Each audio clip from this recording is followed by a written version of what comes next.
Good morning. Take two. Yeah. We're gonna second chance. We're gonna take it from the top. My name is Aneela. I am one of the co-founders of HabitAware. I am Ellen. I am a Keen family member turned Keen teen. And we are here today to help you shatter shame. And reset your mindset. Exactly. By resetting your mindset, we're going to show you and walk you through how we've been able to do it over the last couple of years. I think, spent most of our life feeling shame, and now how we're trying to reverse that feeling. And just here today, you are here today to just do as much or as little as you want. You can just sit and listen. You can take notes. You can go through some of what we're doing as an exercise. But really, we just want to plant that seed of hope and let you know that this is possible. And so, let me move my arrow. A little bit about us.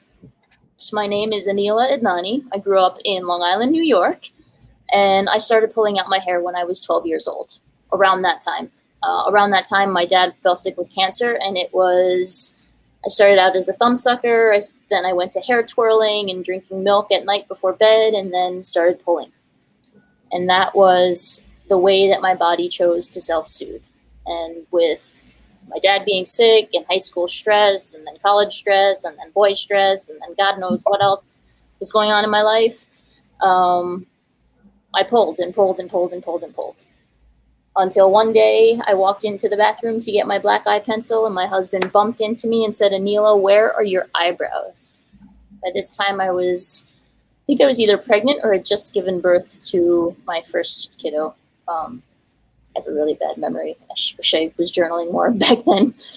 And that opened the door for my husband and I to talk.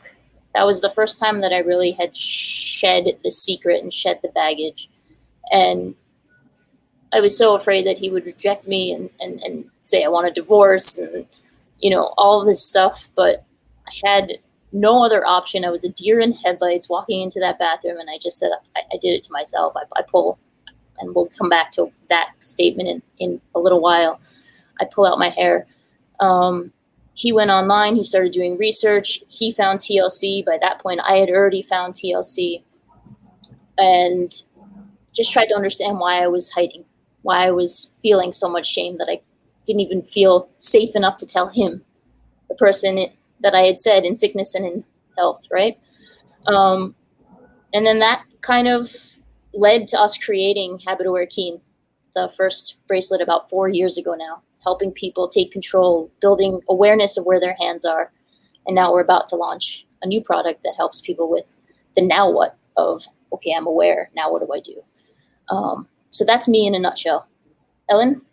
And I got to say, thank goodness, Aneela, that happened to you, because of what happened to you, bumping into your husband, literally colliding and being that deer in the headlights. You created this bracelet. So my story is I grew up in Barrington, Rhode Island, and around age 11-ish, I started pulling. I actually remember my first pull. I was on the playground. We were about to divide up for teams, and I was neither sporty nor popular.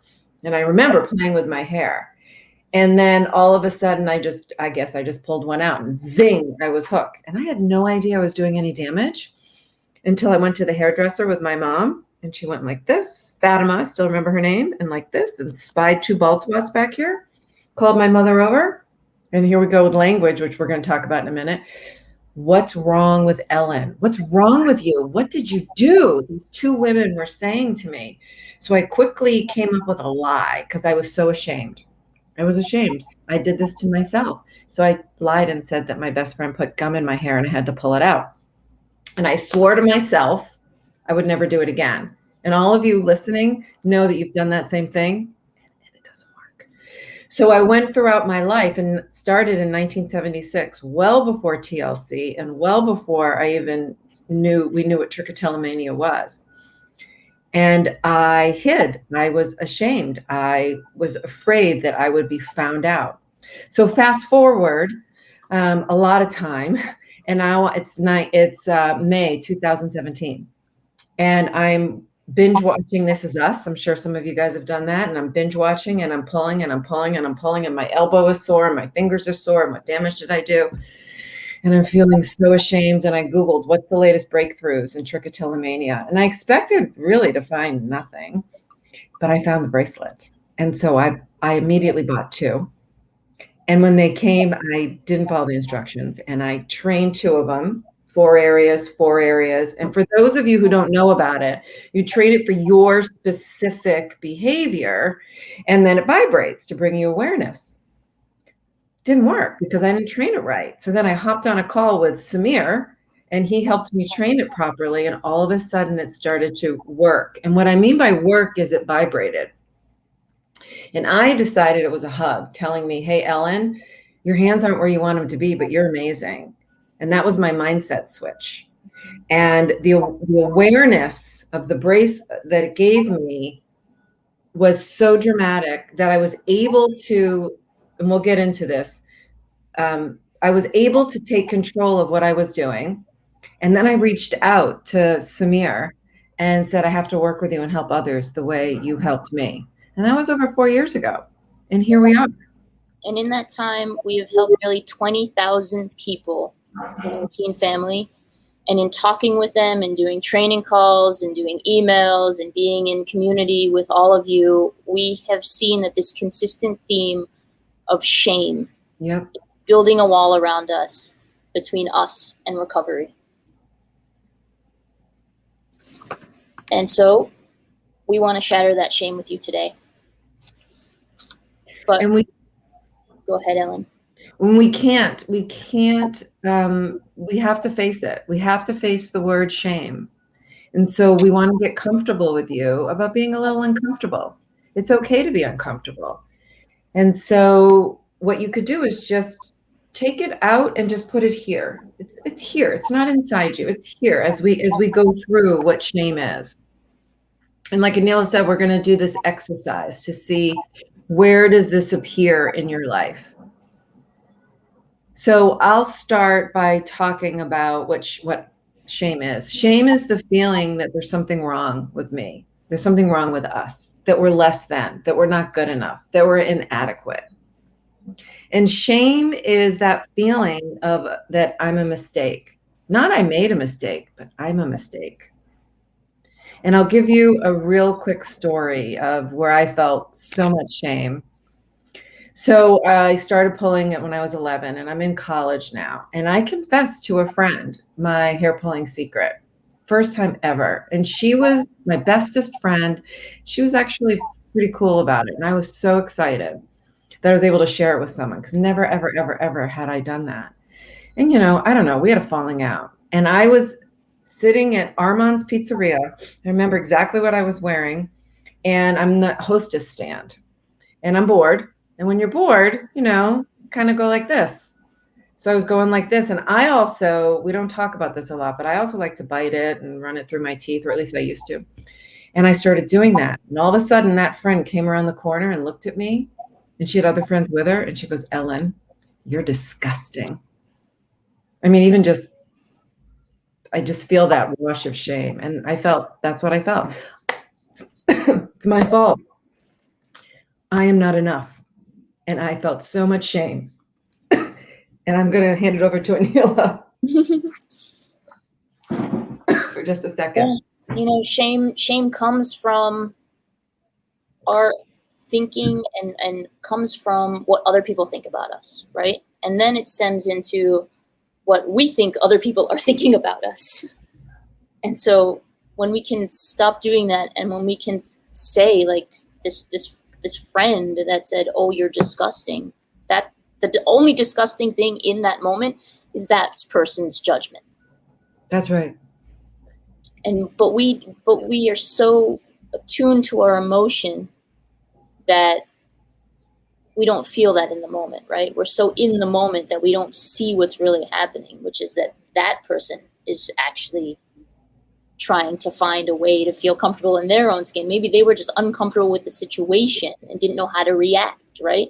And that was the first thing that came out. And so giving ourselves grace, giving other folks grace, and recognizing their thoughts about us are not true, in the same way that our own thoughts about us are not always true. Especially if you have anxiety or OCD intrusive thoughts, you'll understand me there, that just because we have a thought does not make it true.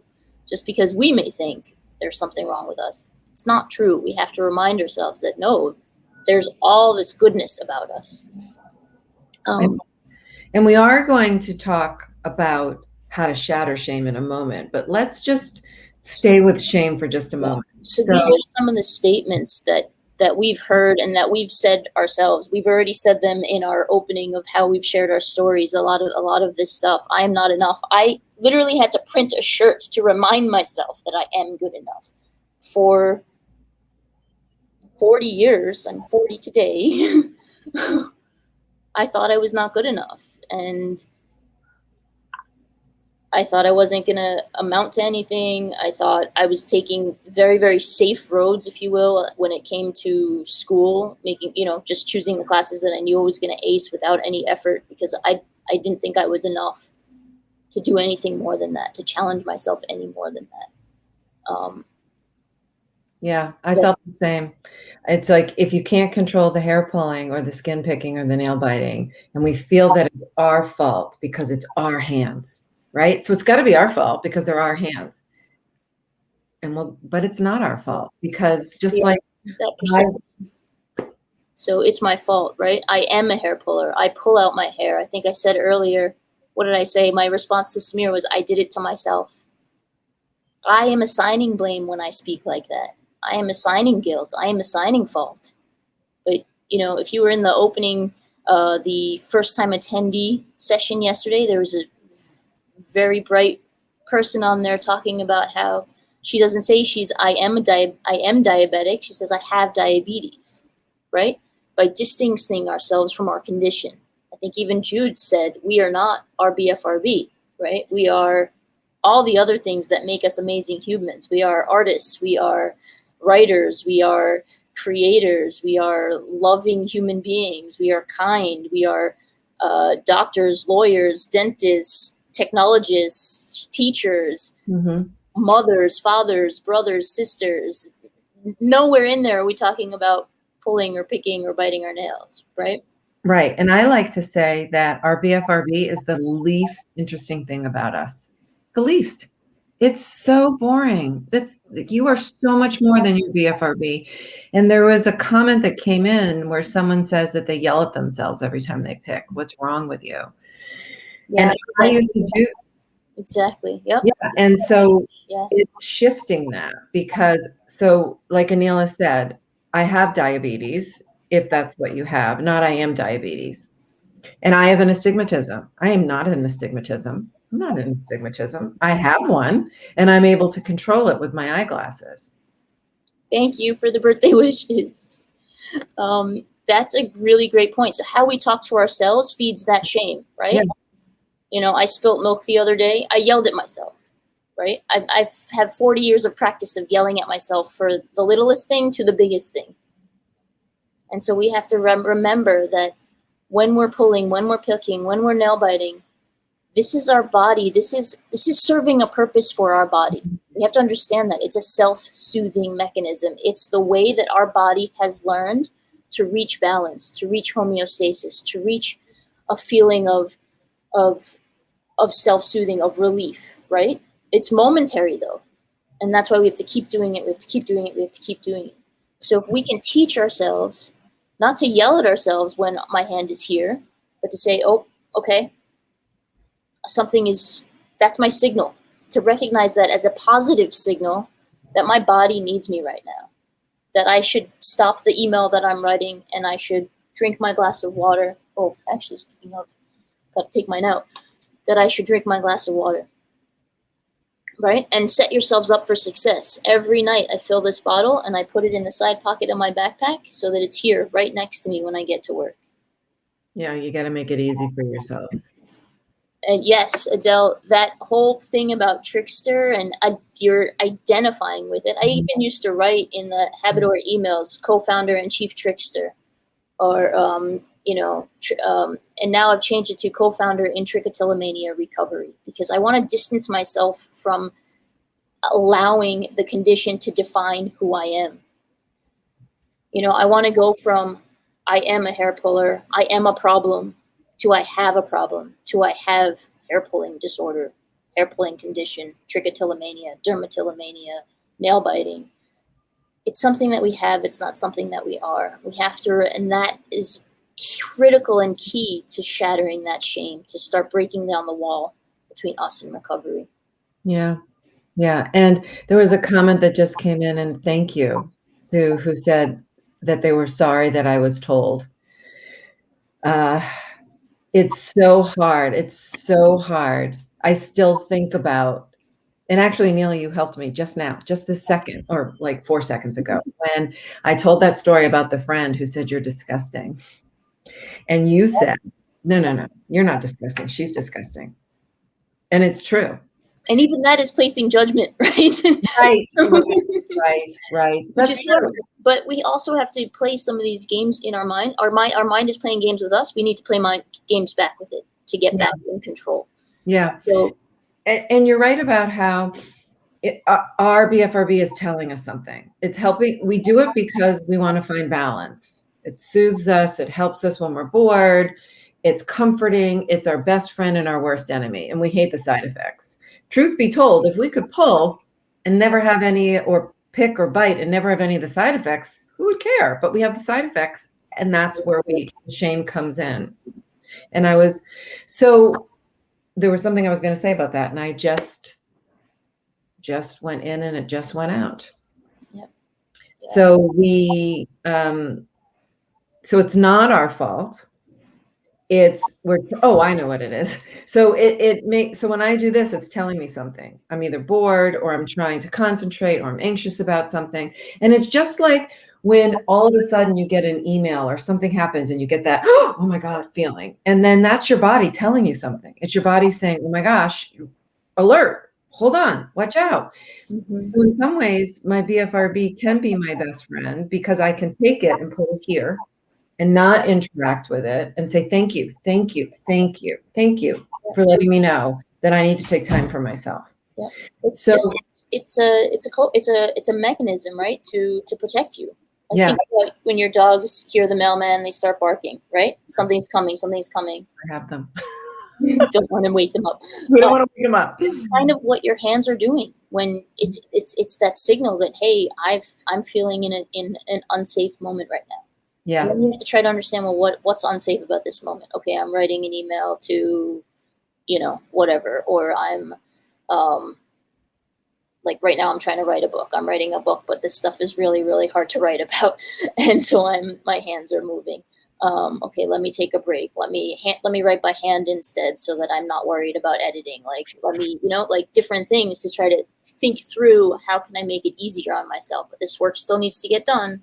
How can I maybe step away, take a break, get a glass of water, do some stretching, anything to kind of help shift the moment for yourself. So think of it as a signal. Think of it as your cue that I should be doing something else to take care of myself right now.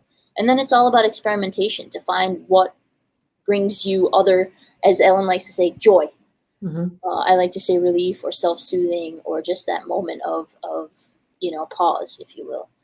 I want to move to the next statement, which is, I'm afraid of being caught and judged. And Ellen, you shared your story about being at the pizza place. That is what a lot of us fear, right? That we're caught, and it happens that we're sitting and we're studying in our kitchen table, and our mom says, "Stop that," or throws a crumpled paper at you, or right, and we're afraid of that judgment. We're afraid of that idea of being caught.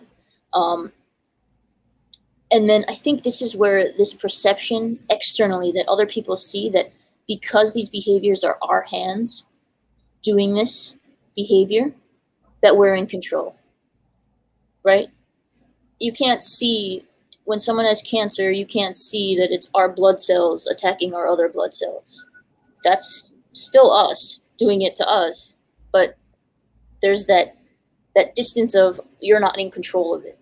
But because we can see this happening, we feel that, oh, that person is doing it to themselves. That person must be in control, must be choosing that. It's not true. And so how do we, as a community, or even just within our own family, try to explain that to them, that this is our brain on autopilot, and that it's not a choice. Like we talked about before, this is our brain's automatic way of choosing to self-soothe. It's its learned way of choosing to self-soothe, and getting those folks in our family, in our immediate support circle, to understand that, so that they can actually give support. So that instead of saying, ew, that's gross, or oh, stop doing that again. What are you doing? Why are your hands there? Instead, say, just, put a glass of water next to you, have a sip, or bring your fidget toy to you, or hold your hand. When I was dating Samir, we would sit on the couch and we would watch TV, and I would pull, and he would gently take my hand. And so I always thought that he knew. He never said anything. He would just gently take my hand. I always thought he knew. But when I called him out and I asked him about that, he was like, no, I just wanted to hold your hand. But that simple act of just taking my hand in those moments was helping me, because I felt a moment of love. I felt a moment of connection, and I didn't feel like I needed to pull in those moments anymore. So it's pretty funny that he was just doing it out of love, right? And that's all we want from our friends and our family, to do things out of love, right? They're reacting out of fear. They are reacting out of fear. Your friend was reacting out of fear because we need to teach them how to help us. We need to give them the tools. Just like we need to give ourselves the tools, we need to give them the tools. So instead of writing a letter to your mom, when you see me pulling, please don't tell me, ew, that's gross. Please don't tell me this. Instead, here's 5 other things you can tell me. Yeah. I'm glad you brought that up, because that's exactly right. There's so much fear. We have our own fear and our own shame. And then for those that are parents, and I'm a parent, and my child has a BFRB. So parents are afraid. Parents are afraid because they don't understand it. They think it's in our control, and they are embarrassed because, oh my God, my kid has they're going to have a physical ailment. They're going to see that their eyebrow is missing. And so parents get afraid. And so then they yell at their kid, you got to stop, you got to stop, you got to stop. And that's not it. And you're right. Parents out there, you want to ask your child, or a child out there, tell your parent or your loved one, this is what helps me. And I have that right now with my youngest daughter, who's 17. If she sees me doing this, and sometimes I will do it, and I'm okay with that, which we'll get to in a minute. But if she sees me do this, before she used to say, where's your keen? Is your keen on? Do you need something? And that used to piss me off. Right? And so instead I said, hey, Julia, do this instead. Just say, hi, Mom, with a big smile. So if she sees me just playing a little bit, she'll just go, hi, Mom. And then that's my cue. Oh, I'm doing something. And I feel loved instead of feeling judged. Yeah. And so talking about hiding, right? So, well, first off, talking about we don't want to take risks. And I know, Aneela, you didn't want to go out for the basketball team. Yeah. I was in high school. The coach, every time he saw me in the hallway, when are you trying out? When are you trying out? When are you trying out?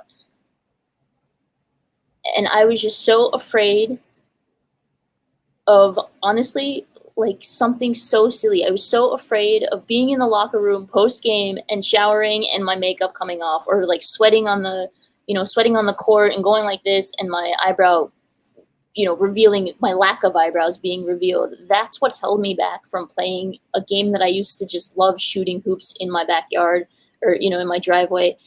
And it was again, it's all rooted in this fear of judgment, this fear of this shame, this fear of being caught, that I didn't want to take risks. I didn't want to put myself out there.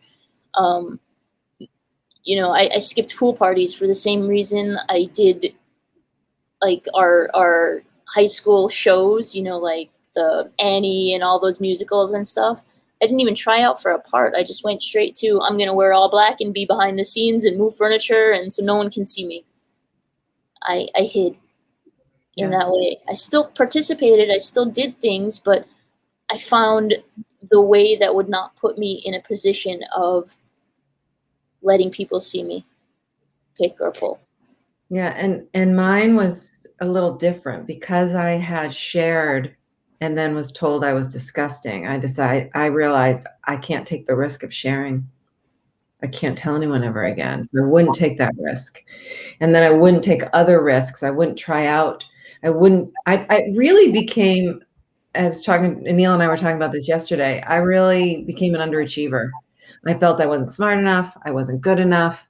And so I can't take these risks. I can only take the classes that I know that I'll succeed in. I can't try out for something that I couldn't do. And then yeah. No, go ahead. Sorry. that leads us to hiding, right? So Aneela was hiding in black. I was hiding by not doing. And then I would also hide. I would hear my husband coming down and I would try to pull and get the one I wanted before he could see me. So I would hide in the dark and do it. Mm-hmm.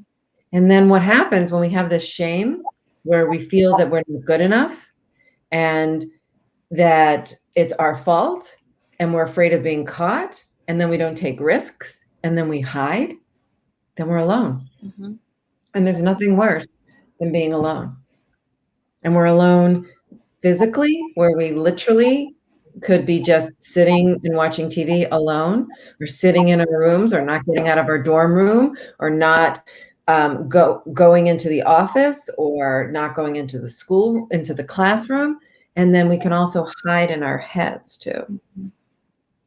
And it's so easy to get in that trance of nail biting or skin picking or hair pulling, and you're in that trance, and then you're alone.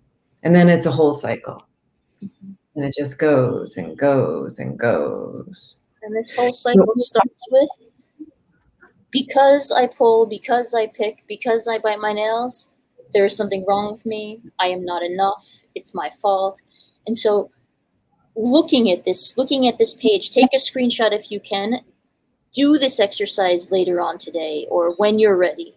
Take each of these sentences and try to pinpoint the moments, just like we have, of where did you feel not enough? Where did you feel it was your fault? This exercise is meant to try to show you that none of this is true. Okay? So you will find moments that, like we're saying, I didn't take risks, and here's an example. Like, there's truth in that. But it's because I believed something that was not true, if that makes sense. So this is the exercise that we want you to kind of go through, to face it, right? You have to shatter the shame. You have to face it. Yeah. You have to get comfortable with being uncomfortable. And it's temporary. You could decide, I'm only going to do this for 4 minutes. Set a timer. Just do 4 minutes. Yeah, just do one sentence a day, maybe. Yeah. Or maybe just write one paragraph of all of the stuff that you're feeling in the moment, and maybe don't do each individual sentence.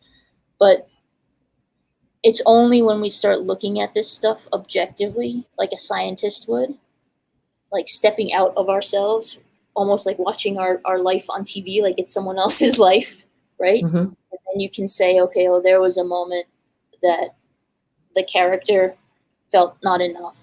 And there was a moment, and there was a moment. And objectively start looking at this stuff without judgment. And in the same way, that's how we handle our BFRB too, objectively, right? Yeah. It's not I suck because I'm pulling. It's, oh, I need something right now because I'm pulling, right? Because I'm picking. We just did some really hard things. Ellen, do you have that glass bottle that you were going to throw? Are you ready? 1, 2, 3. Oh, hold on, it's coming. I have it ready. It's almost there. Now we're shatter shame. That's right. So we're going to flip each of those lines on their head. So go ahead and take a screenshot of this too. Again, this exercise is not changing you overnight. This is planting that seed of hope, planting that ability now to see your daily life in a new way, and just to listen and try to incorporate and just see what's possible. And as we say, practice makes progress. So it's not I am alone. It's I am part of a community. I don't know how many folks are hanging out with us today. Maybe Kari, you can let us know.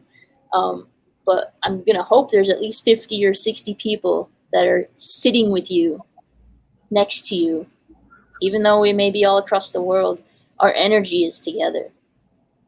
So you are part of a community. 1 in 20 people has a BFRB. That's a lot of people. I forget, I think Susan in the opening keynote said something like 800 million around the world. I think that ties to some of the data that we've been finding. So yes, someone's asking, what's your advice to coming out to parents and siblings? So that's exactly where, in order to not be alone, you need to share, right? And so how do you share? There's many ways to do it. Mine happened accidentally, right? My husband said, where are your eyebrows? I got caught, but that opened the door to kind of let go of the baggage and come up with this idea for Keen. For others, it may be writing a letter. It may be showing them a video. It may be, just sitting down and saying, I have something to tell you. Like, I'm struggling with this and I need your help. And maybe even that list, like having that ready, like, I need your help with this. And I actually wrote down 5 things that you can do to help me. And I hope that you'll see me with love and compassion, and maybe set them up for that. Like, I hope that when I share this, you will see me with love and compassion, so that you're already setting their heart for where to be. Right? When my 7-year-old says, Mama, don't be angry, but the first thing I do is start getting angry. Right? Or, Ellen, you talk about saying, what was it with the milk? Like, don't spill the milk, don't spill the milk. Instead, you tell your child, hold your cup, right? So instead of don't drop it. Well, how about hold on to it? Right? Yeah. My favorite saying, and you guys should all start using this, and Aneela knows I use this. It's, I love it when things go right. We always say, don't you hate it when things go wrong? And I was even thinking, so I have this shirt on, it says not alone. It should say together. Words matter. Words matter. And then also with how to tell people, so I told my husband, and when I was in my 20s, and I actually got to tell you, I don't really quite remember telling him. And it could have been that he was sharing something hard, so I shared something hard. But what I will say is, so now I'm, back in time. So it's 2017, and I got my bracelets. I reached out to Samir, and I'm starting a job. I got to tell my family. I can't hide a job from them. What's your job going to be? I had to tell them. I had to get comfortable going out on Facebook and sharing that I have had trichotillomania. And I was really frightened. But the more you say it, secrets make us sick. And the more we say it, the more comfortable we can be. We are with it. So I told my daughters, I was afraid. I was frightened. Would they reject me? Would they say, Mom, you're so weird. Mom, you're disgusting. That's what I was afraid of. So I did tell them, and they were like, oh my God, Mom, I'm so sorry. And I'm so proud of you for what you did. I'm really proud of you. They were proud of me. And then I started telling friends. And the more I started telling people, the more I got, oh my God, I'm so sorry. And I'm so happy that you found a solution. I had a solution.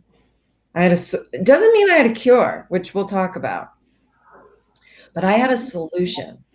And my solution was being aware with the vibration, deciding the vibration was a hug on my wrist. Because I could have decided, God damn it, why do you keep telling me that my hands are in my hair? But instead of doing that, I was, oh, you're telling me my hands are in my hair. This is awesome, because then I can play with something else instead of my hair and learn about me.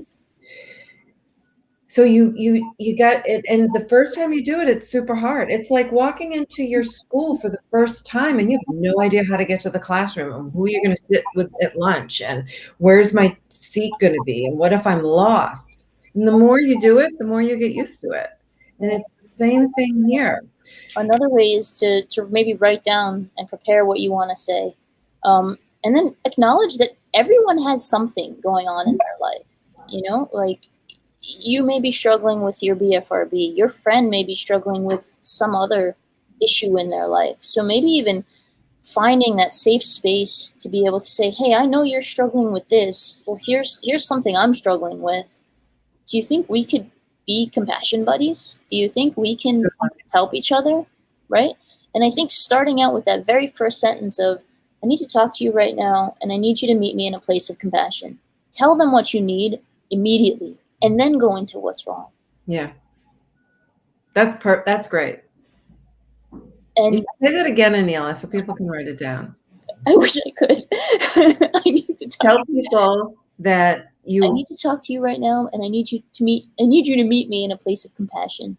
If you're not ready to do that right now, let's talk later, right? Like, yeah. Let's, like, you know, even now with work and with kids and stuff,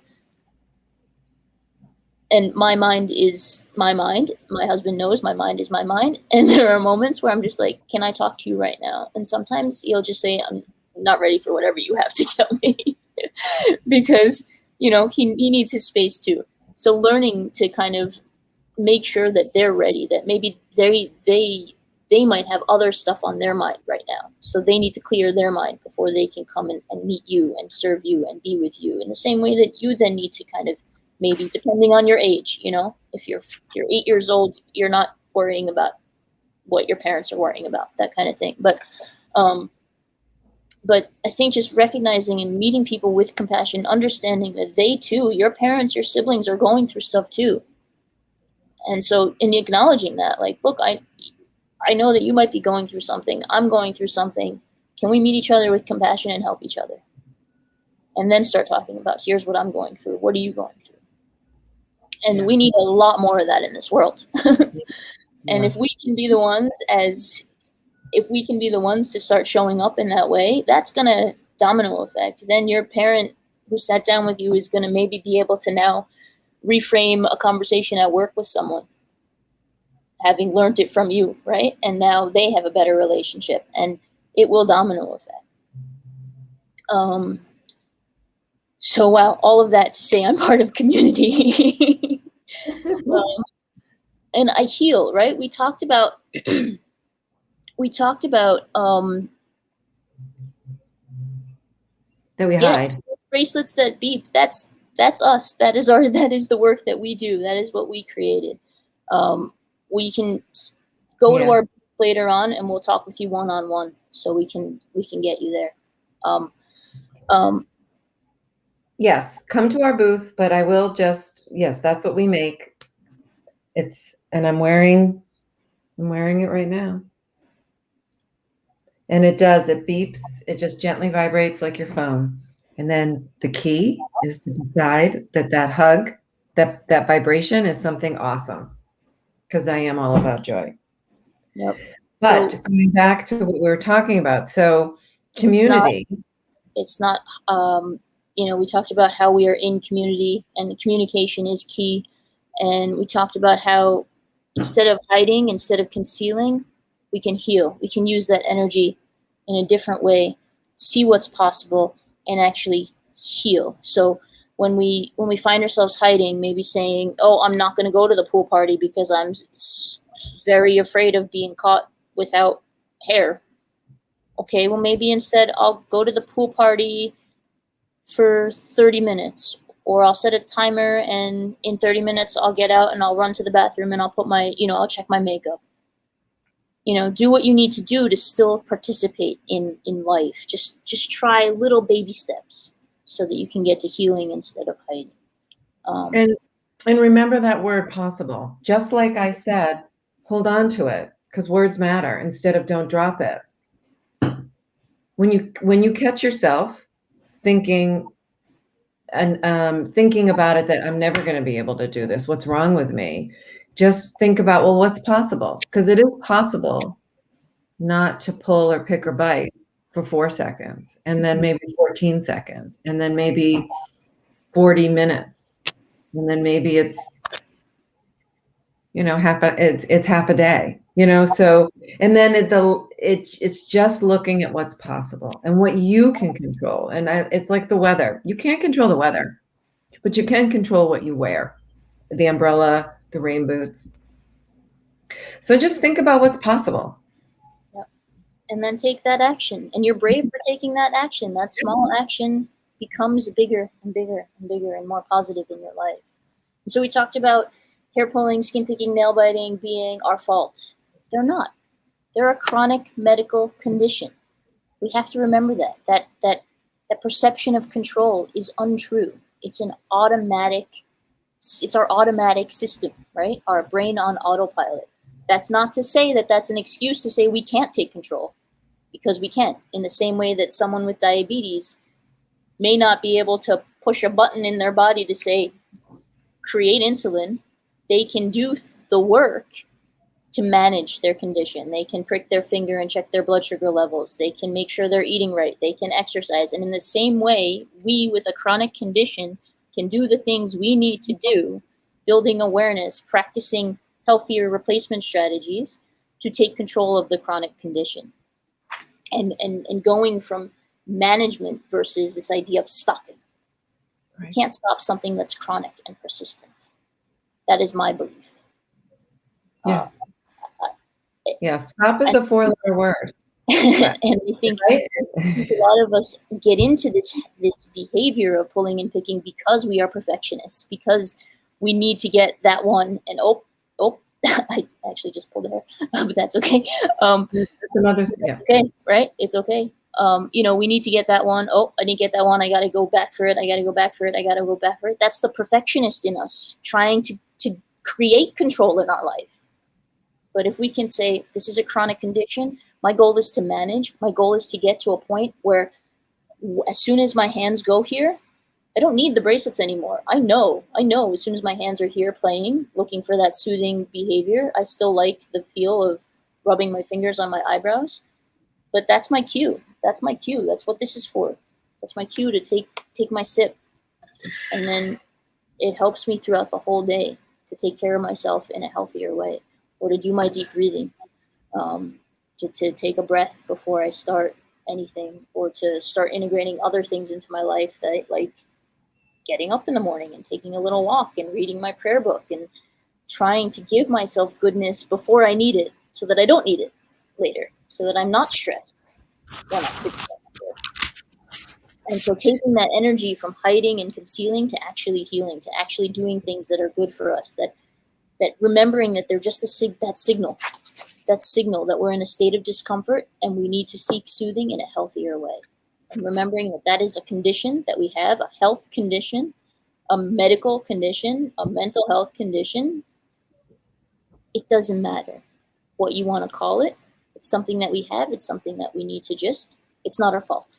It's just something we need to acknowledge and take control. Say, okay, I have this. It's not my fault, but I can still do things in my life and make choices in my life that help me manage it, that help me get, yes, it's the same as managing anxiety, right? You're never going to get 100% rid of anxiety, but you can learn to have it sit next to you and not bug the crap out of you the way that it can, right? Yeah. And talking about instead of saying, why can't I stop and what's wrong with me and it's my fault, it does become, how do I manage?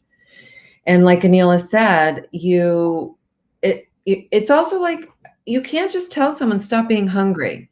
Now go with me for a second here. You might be thinking, well, if someone's hungry, you eat. Well, that's true. But then you'll also be hungry again, because you don't just eat once in your life and you're done. You have to manage your hunger. And for those parents out there or partners, and you think someone can just stop, or for those of you who are trying to explain it, it's like telling someone stop being hungry. Just stop. It doesn't work that way. You have to manage. You actually I wasn't even thinking about food, and now I'm thinking about food. Thanks, Ellen. Sorry about that. But you know what? You can manage it, and when we're all done, you can go get a snack. And, there's also, when we talk about shame, that shame is that feeling that I'm not good enough. So we get into this. So now we're talking about shattering the shame, and that we are enough, and that we move to shine.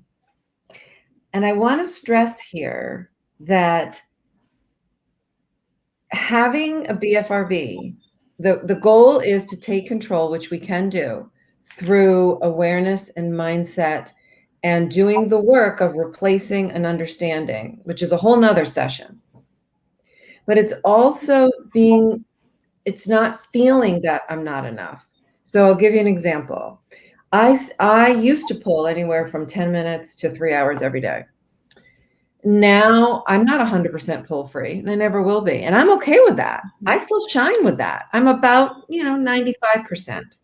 And there will be times, and like Aneela, I don't really need to wear the bracelets because I'm so aware. But there'll be times like I just had. My daughter is choosing college. So she had 3 schools to choose from. And I started getting stressed out because is she going to make, is this going to be the right choice? She's leaving me. Is she going to be okay? And I'm doing this. And my hands are going in my hair. And I was pulling. And I knew I was pulling. And I pulled 1 or 2, maybe 3, and then stopped. And I didn't feel bad. I didn't feel that shame. It Ding, was ding, ding, ding, ding, ding, ding, ding, ding. We're That's trying to get you to a point where you don't feel bad. That's it. I didn't feel bad. I'm like, oh, I pulled a couple. Who I cares? don't feel weak anymore if I pull. I don't. And I don't. understand that it's my signal that I need to take care of myself. And that's exactly what I did. And I realized this is what was happening. I was feeling unsettled. And the way I was feeling settled myself was to do this and to do this. And, I did a little of it. And then I was like, oh, yeah.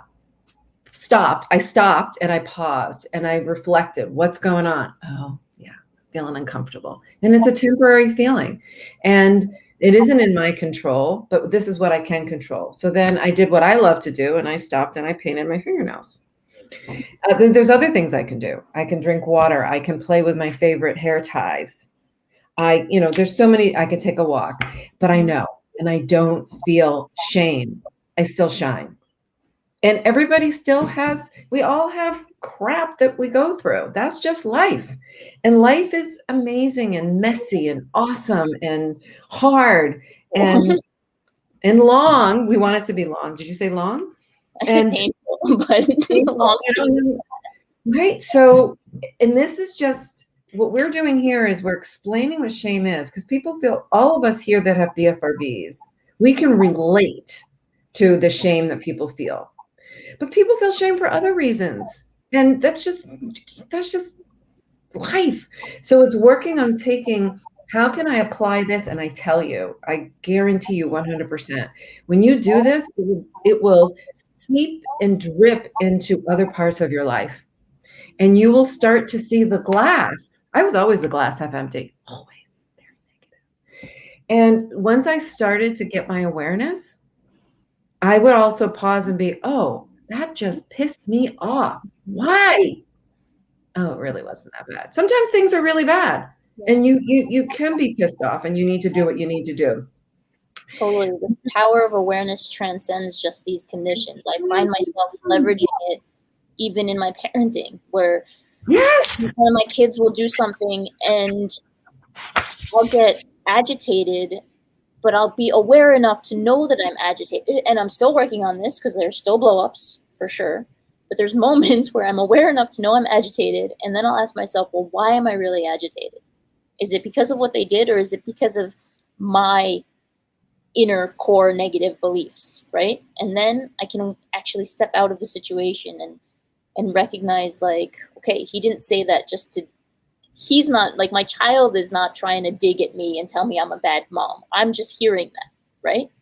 I'm just hearing that because that's what I've trained my mind to do for 40 years. And so it's me that I can now step out with that a level of awareness and say, oh, he's just making a statement. He's just making an observation, but I'm hearing it in a negative way. And so I need to then acknowledge that, okay, it's just a statement, and not, get upset about it, not let it bother me. Yeah. But that level of awareness only comes with doing the hard work of asking yourself why. And it's scary. It's scary. I think someone talked about fear of who am I if my BFRB no longer has control over me? And that's a great question to write down in your journal and answer. Yeah. Who are you if your BFRB no longer has control over you? What will you do with your time and your energy and your effort and the love and the goodness that is inside of you? write all of those things down. What do you want to achieve in life? Mm-hmm. Who do you want to be? And then there's a session, I don't remember the exact title, but it's about grieving your BFRB or something like that. What happens? Because, hey, there are things that I enjoyed about the pull. And I'm not going to list them because I don't want to go there. But I will say to you that the side effects stink. So I'm looking for other things to replace those things that I enjoyed from the pull. And it's all a mindset. And it's part of sometimes we just have to embrace the suck, right? Because sometimes things just suck. And getting back on the cup, it's not about how full the cup is, because you are enough, no matter if it's half full, all the way full, a teeny bit full, it doesn't matter. You are. And sometimes we just have to embrace difficult things. Our hair pulling, skin picking, and nail biting gets us into this trance, right? And we don't have control, and we can get into this trance, and then it allows us to just push away whatever those yucky feelings are. And doing this work, you do have to embrace it. And so much good comes out of it because you can really dump the baggage. And the more we talk about it, secrets make us sick. And just collectively as a community, the more we can talk about this, the more that others will start to understand it. Mm-hmm. And then we can start to really, truly shatter the shame. More people know what bipolar is than they know what BFRBs are. And more people have BFRB than they have bipolar. Mm-hmm. But we don't talk about it because we're afraid, because it's our hands. And there's also this myth that, oh, I don't need awareness. I know exactly what I'm doing, and I'm in front of the mirror. Well, can you walk away and stop doing it in front of the mirror? It's the control as well. It's all about control. And creating that plan to get you the control. Yeah. Right? And that's the goal, is to get you to a point where these behaviors, you saw that slide about shame, right? Because I pull, because I pick, I feel all these things. I am all these things, these negative things. But once you can release the hold these behaviors have on you, and that comes with taking control, that comes with awareness, that comes with recognizing that it's a soothing mechanism, that it's serving a purpose, that it's my cue to do something else, that then that hold gets shattered, that shame gets shattered. And that to us is the cure. There's no cure for anything in life. Right. But getting to a point where you're 95% and more confident in yourself and feel good and don't feel ashamed when if you do pull one or two hairs or pick at a new pimple or bite one hangnail, that you can still get back that control and you can still acknowledge, oh, okay, I need to take care of myself. Yeah. That to us is getting to a point where when this condition doesn't control our lives, doesn't control our decisions, that's when you shine. Mm-hmm. So imagine, let's give you another metaphor. So imagine you're in your car and you're driving, or you're a passenger if you don't drive, and the windows are down and the breeze is coming through and you got really great music on the radio, but the car feels a little off because you keep veering to the right. So you get off and you park and you come around and you notice that your back right tire is flat, but the other ones aren't. So what are you going to do? Are you going to open up the trunk, take out a knife and slash the other three because you have one flat tire? No, that's ridiculous. You're going to fix the one tire that's flat. And it's the same way. I think you guys can all relate. When we bite and we pick and we pull and we get one, we're like, well, I already started. I might as well pull them all out. Or I already started. I might as well keep going until my elbow hurts. And I might as well feel like crap that I did it and just keep going. But you can flip your mindset and you can go, oh, I did one or two or three or four. Oh, okay. What's going on? Let me pause and take stock. Am I watching TV and it's midnight and maybe I should go to bed? Am I doing an assignment and I can't leave my desk because I have a deadline in 30 minutes? Am I, what's going on? And then you take stock and you do something that's healthier than pulling, picking, or biting to help you in that moment. And the only way to do that is through and practice. Practice makes progress, not perfection, and what's possible. And you can do it. You could just do it for 14 seconds. And you think about what's happening right now. And what can I do? And what do I need? Mm-hmm. And that will serve you, because just like I said earlier, we love it when things go right. So you're going to love it when you're able to control something for 14 seconds, because then maybe it's going to be 14 minutes, and then it's going to be half a day. And then it's going to be, oh, I made a little mistake, but oh, I know what to do. And then that will bleed and drip into other parts of your life, so that when you're taking I don't know, you're doing something and you're in line and it's really long, that you don't get so upset, that you do something else instead. It's practice makes progress. And Ellen, I love something that you said early on, when you said when Keen vibrates, you say it's a hug, and you tell yourself you're awesome. Yeah. How do you shatter shame? Tell yourself you're awesome. Yeah. Tell yourself you're amazing for doing the hard work of taking control. Give yourself those proverbial high fives, those hugs. Give yourself the love that you deserve, and that's when you begin to shine. Yeah. Every time you recognize it. So if you have a bracelet and it vibrates to alert you, awesome, right? Every single time. I have a little party in my head. I celebrate that I'm strengthening my awareness muscles, and I do something else instead of, what's wrong with me? Why can't I stop and I suck? Because I've done that for so long. And we don't want anything that's going to shock us. We don't want that. Those are not true statements, right? I suck. What's wrong with me? They're not true. Right. You're amazing. Right.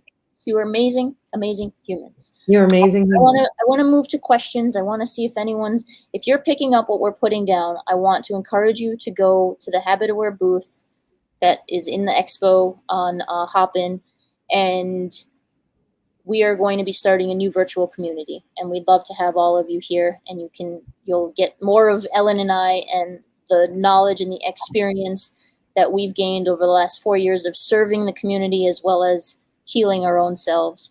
And now I'd really love to just jump into the chat to see if anyone has specific questions about this idea of shattering shame and how we kind of went about it. Hopefully you've taken screenshots of each of those pages so you can reference later. If not, shoot me an email and we'll get them to you.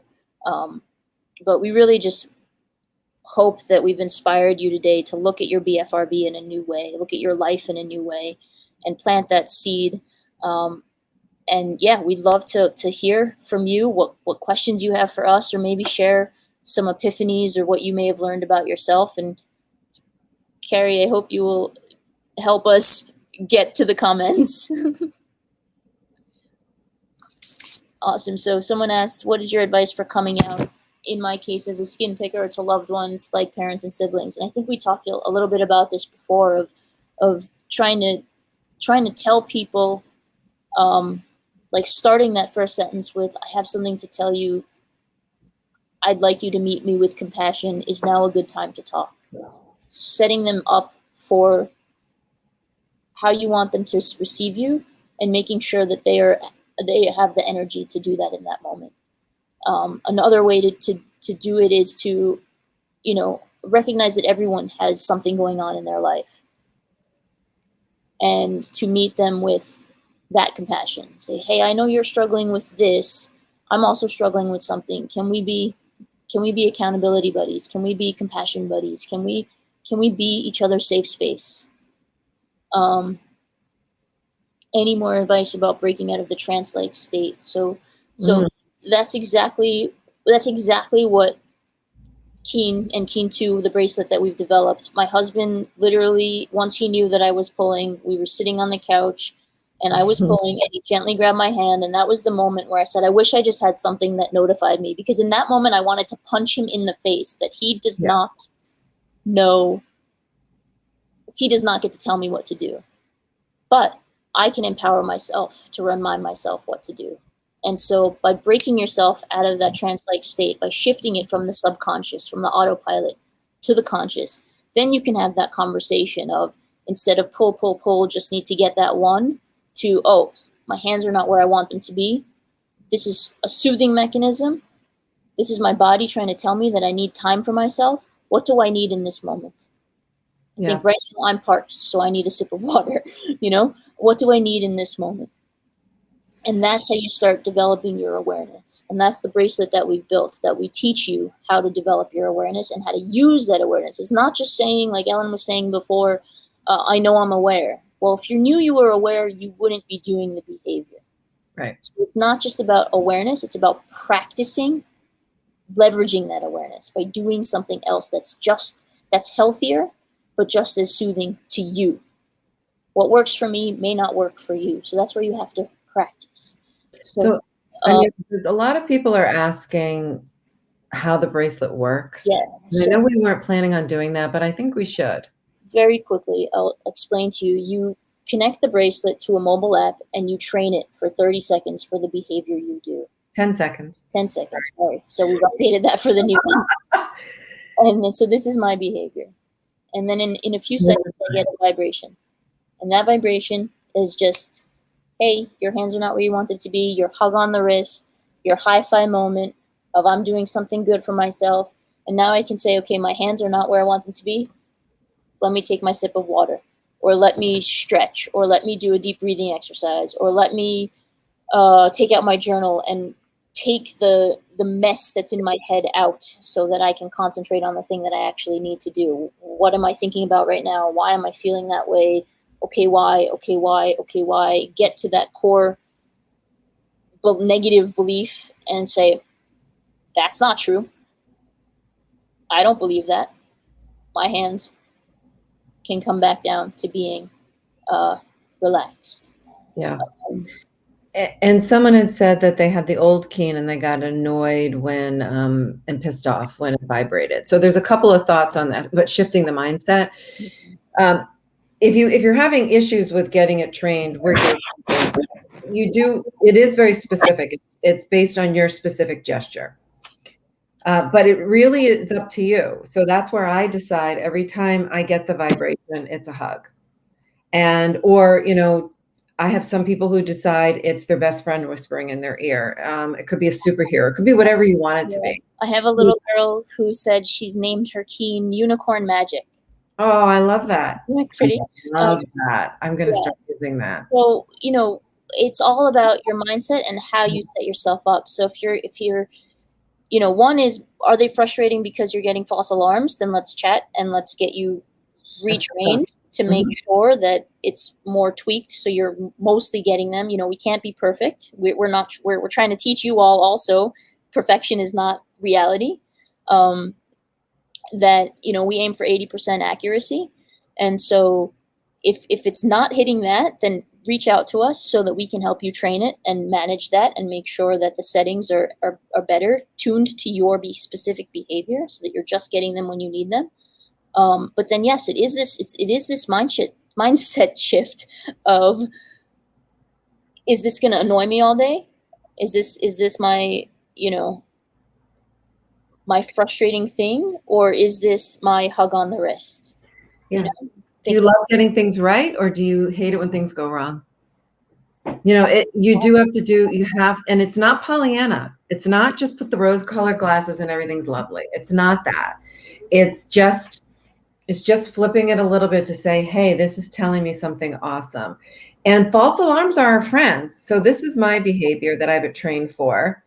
This is my go-to spot that I learned, which I didn't know, but I learned through awareness. And when it goes off when I'm here, that's awesome, because this can lead to this. So and recently I've been wearing this one because I've been testing things out. And I've been getting some false alarms just when I'm doing this, and I'm not even realizing I'm doing this. And I love it. I just love it. I love it because it just reminds me that I'm doing something for me. Yeah, so it's all about that mindset shift. It's about recognizing that your BFRB is serving a purpose, but it's not serving you well. It's there to help you self-soothe. When this goes off, choose a healthier self-soothing mechanism. Shifting that mindset of, I hate myself when I pull out my hair. Nope. shifting that thought, right? Of, oh, Yeah. my hand is in my hair. I need to take care of myself. I need to take care of myself, not hate Yeah. myself. Right? That's right. That's right. That's Bingo. Ding, ding, ding, Ding. You need to show yourself love. Totally. So there's a question. I don't want to forget this one that came up because there was one in here about what do you do if your friends do not accept you after you tell them? So my thought is if you have a friend who can't accept you, they're not a friend. I mean, and think about it this way. If your friend came to you to tell you something that they had, would you reject them? I would think it's really highly unlikely that a friend would reject you. And I got to tell you, I told so many people because I had to, because of my job and because I wanted to. I didn't have one person tell me, not one said to me, oh, I can't be your friend anymore. I even had one who said to me, oh my God, I do that too. When I get stressed, I pull right here. Right? I didn't know that about her, just like she didn't know that about me. And I had some people who said to me, Ellen, are you sure you really have that problem? Because you've got this great hair, because I was able to hide it, right? He didn't know what was going on inside my scalp. And that really was, it was uncomfortable. It was really, I did not like that he said that. And at the beginning, it was difficult for me in my journey to know what to do with that information. But the more I shattered shame through my mindset, through my success of doing healthier habits, through the awareness that would seep down to moving to shine, shine, shine, shine. Now, if someone said to me, are you sure? I'd be able to say, yeah, I'm sure. Yeah, and just be done with it. I think another thing to recognize is again, a lot of times we react because of fear. Mm-hmm. So your friend that you may have told, they don't know what to do with that information. They're freaking out. Okay? And so they put up a wall. And that sucks because then we feel the brunt of that. But I think recognizing that maybe they're not doing it intentionally. Maybe they just don't know how to react, how to handle all of that information you may have just given them, right? And then how do you think or feel better? By focusing on you. Mm-hmm. What happens, I think, is we make assumptions, and I've grown up doing this too. My mom's favorite line was, what will people think? You're wearing that to the party, what will people think? You're not going into medicine, what will people think? What will people think? What will people think? What will people think? Who gives a crap what other people think? Focus on you. You tell yourself who you are. No one else. No one else. It's your story. And you get to choose when you tell people. You might decide you're not ready, and that's okay. And the thing that for me, right? And so again, 40 plus years, it's my story to tell. And I tried so many things to try to take control. And what I liked about this was, in my mind, it was easy. Put it on, it vibrates.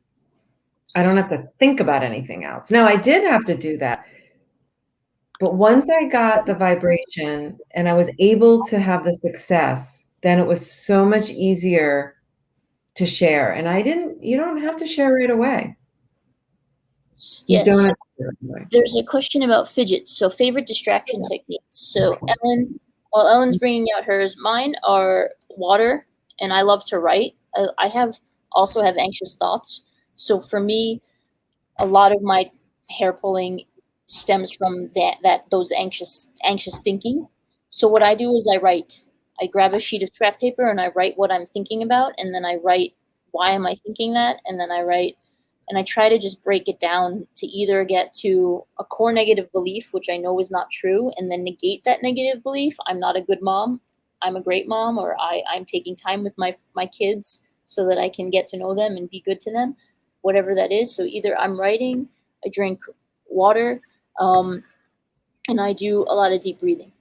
So I will sit and just do three deep breaths when I'm feeling like anxious. And then I also have chronic back pain, so I have a mobile app that I use that guides me through different physical exercises that I do, stretching for my back.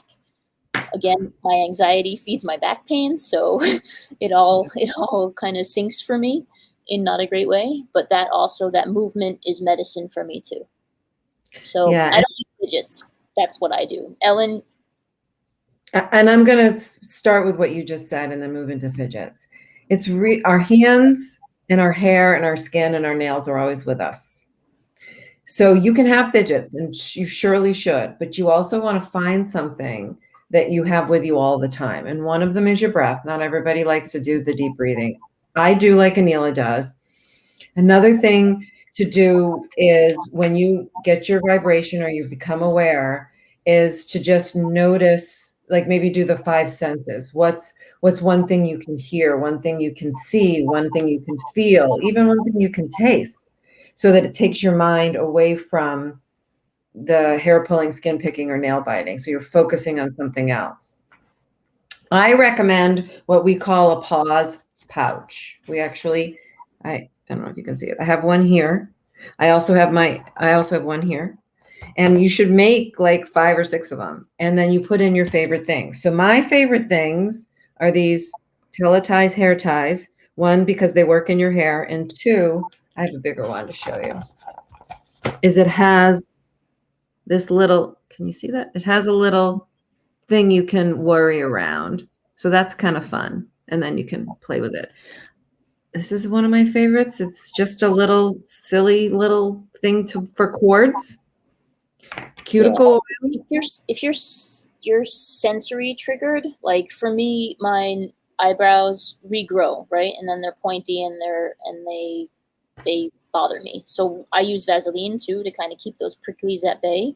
But then I also have the mascara brush.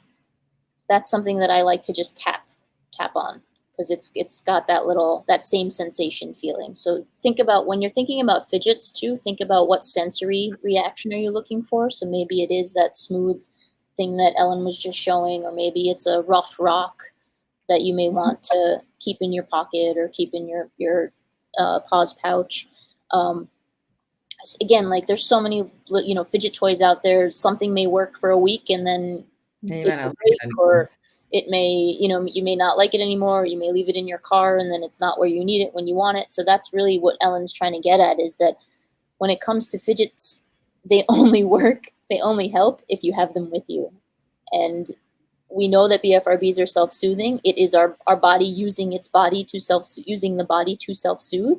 So is there a healthier way to use your body to self-soothe? So my dad used to just rub his head. And I remember him sitting there, post chemo, and he would have short hair, and he would rub his hair when he was thinking at his office desk. So is there something like that you can do? Or is there deep breathing, or, other things that you may have? There's something called EFT tapping, which is like actually tapping certain parts of your hand or your head in certain pressure points that could be helpful. So there's a lot of things besides fidgets that you can use to replace the behavior. Yeah. And like water's supremely healthy for you. And it gets you up. I already have to go to the bathroom. Yeah. And then walking is one. I mean, it's really, the other thing you always have with you is your brain. So you have your breath and you have your brain. And so it's using those. There is a question I want to address here from a parent. And I get this. It says, is it just time and effort on my own part that gets me as a parent to a place where I'm just naturally indifferent, not deliberately looking everywhere but at my daughter's eyebrows? Yeah, just like it's time and effort for your daughter to take control, it's time and effort for you to detach. Mm-hmm. Right? And to be there for her. And we get a lot of parents that write in and want to buy the bracelet for their kids, and we're just like, whoa, does your kid know about us? Because your kid's gonna have to do the work. Your kid's gonna have to take that vibration and use it to take action. And if they're not ready for that, if they don't want to, or if they don't feel the shame that we feel, Like the kids today that I meet at the conferences are so confident in themselves. They are not like how I was when I was a kid. And they are, and maybe not all of them, but some of the ones that I've met in person, they are shining. And maybe it's the parents, maybe it's us, that we look at our kids and we see and we say, oh, you know, They're and going to go to high school soon, and they're going to get made fun yeah, of. and it's our fear and it's our ego. Mm-hmm. Can we detach from that? Can we talk to our kids? Ask them what they need. Ask them how they want to be helped. Ask them what signal do they want from you as a parent. So absolutely, time and effort on both parts, and being on the same page with what that effort looks like. Someone asked, any suggestions for peeling sensation to replace that? If you know Liz Atkin, you need to go check her out. Liz Atkin is a UK artist who has dedicated her life to skin picking advocacy. And I remember at my first BFRB conference, she shared that she uses glue. So she'll put like Elmer's glue. She's an artist. She does these fabulous paintings. She does these fabulous charcoal drawings on the UK Metro Tube and gives them out and tells people her story as to why she's doing charcoal. So art is another great replacement strategy. Get that creativity out in a healthy way.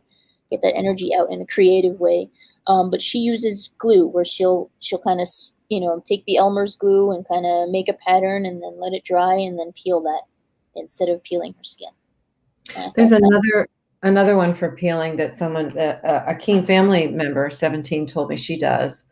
She takes athletic tape, which you use on, for your muscles or whatever, and she rips it. She just peels it like this into little tiny slivers, and then she actually rolls it in her fingers and then sticks it in something. And that's a strategy she uses.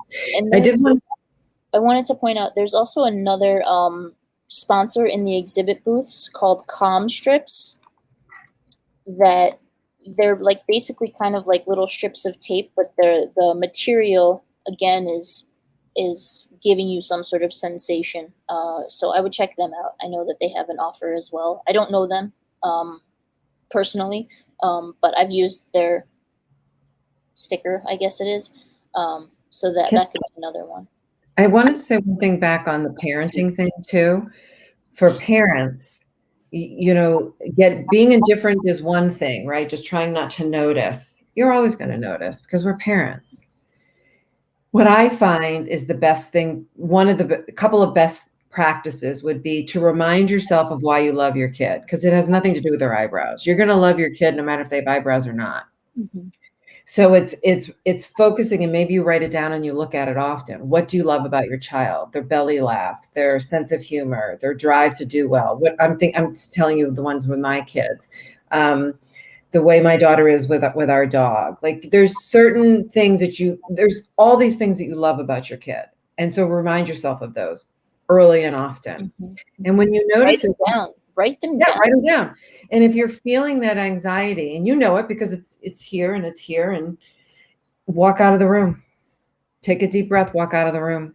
Because you can't it's your daughter or your child's journey. They're the pilot. You're the co-pilot. You're there to help them. You're there to support them. You're there to catch them, but you can't do it for them. But you have to take care of yourself. You have to put your mask on first before you can help them. And if you're not in a good place, you're certainly not going to be in a good place for them. Yep. Someone asked, I know you addressed a bit of this already, but how can we reframe conversations with our loved ones from a place of judgment, like them saying, oh, you were doing so well, to a place of compassion? And again, here, it's focusing on the effort that you're putting in to your behavior change versus the outcome. Mm-hmm. Oh, but your hair looks so great. Nope. No. Give them the script. Instead of saying that, say, I'm really proud of the effort you put into it. What was working for you? Let's make a plan. Let's make sure we have those things. Like let's focus on the effort. Yep. Let's focus. Have your parents, have your loved ones, your boyfriend, your husband, your girlfriend, whoever it is, who are your supporters. And not everyone needs to know about your condition, right? You need one or two safe people in your life to be there for you in that supportive way that Ellen was just talking about. and give them the script. Give them the script. Instead of saying, oh, your nails look so great, say, you are doing great with keeping your hands away from your mouth. What can I do to help you with that? Mm-hmm.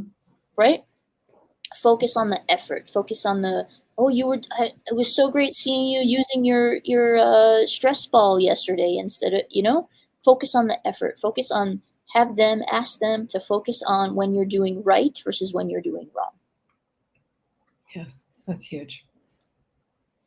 Well, we just have about Maybe 5 2 minutes minutes. left now. Are there any last questions?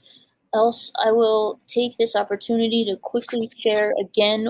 We at HabitAware visit our booth. I will be there today at 1 p.m. Central to 2 p.m. Central. My children might make an appearance as well. And I'll be there to answer anyone's questions about HabitAware. This is how it works. You record your gesture, it reminds you, and then you respond, not by stopping, but by practicing healthier coping strategies such that over time you are practicing and making progress in your behavior change. When you visit our booth, you can enter for a chance to win a Keen 2. If you'd like to purchase, you will still be entered. If you can still also enter the giveaway. We are offering $30 off one Keen using using the code TLC FAM. And either way, we also have a new community that we want to build with you.